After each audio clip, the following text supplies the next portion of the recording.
What happens when you die? That is a great mystery, and no one knows the answer, obviously. But there's some new research shedding some light, a bright white light, on the question. A recent study looked at near-death experiences, people who were dying, but were revived by doctors, and found people sharing similar details like a heightened consciousness, being separated from their body, and seeing a bright light or godlike being. Dr. Sam Parnia is one of the authors of the report. It's called Awareness During Resuscitation 2, a multi-center study of consciousness and awareness in cardiac arrest. And he joins us live this morning to discuss the findings. This is fascinating. So you interviewed people who were brought back to life. What did they say about their experience? Well, this was a large multi-center study. It was carried out in 25 major medical centers in the United States and mostly in the United Kingdom. And we followed 567 people whose hearts have stopped, and they're basically toitering between life and death as we try to revive them. And we put together a system for the first time ever where we put brain monitors on people as they were being revived back to life again. And we collected information, and we also developed unique tests to see if there were any signs of consciousness in people. And as you know, for many years, people who've gone through life and come back have reported incredible experiences of feeling that they were more conscious, more alert, and having a sense that they can see doctors and nurses reviving them, as well as having a very deep, purposeful life review where they evaluate every thought, every intention, and every action, and every interaction with other people. And so we were essentially trying to find a marker of this lucid, recalled experience of death to see if it's real or not. And that's what we were able to do. We were able to find markers on the brain monitors which confirm the validity of what people have reported for decades now.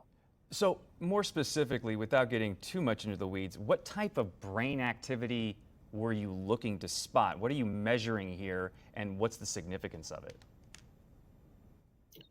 Well, when the heart stops, which is basically the same as what happens when people die, it's really the same thing. We just have different names for it.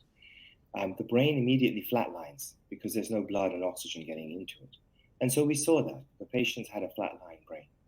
But what we then observed is that as they were getting resuscitated, sometimes even up to an hour into the process, we would see the emergence of what looked like normal brain waves, the sorts of waves that you and I have, or people watching your show are having.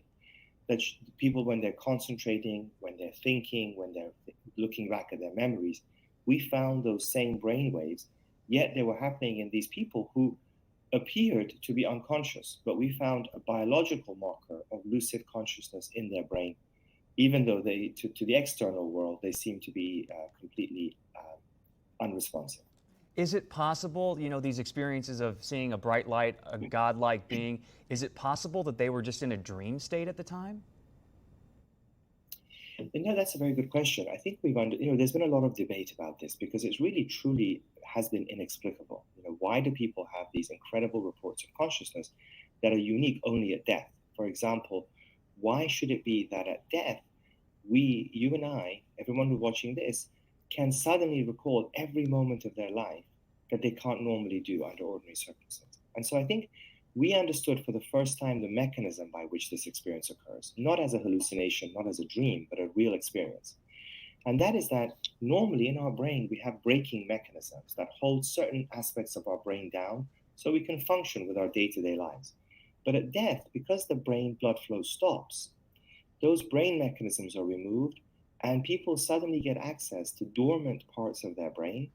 And that seems to give them, in turn, access to new dimensions of reality, including their entire consciousness, a little bit like an iceberg that suddenly emerges, and they're able to recall every interaction in their lives.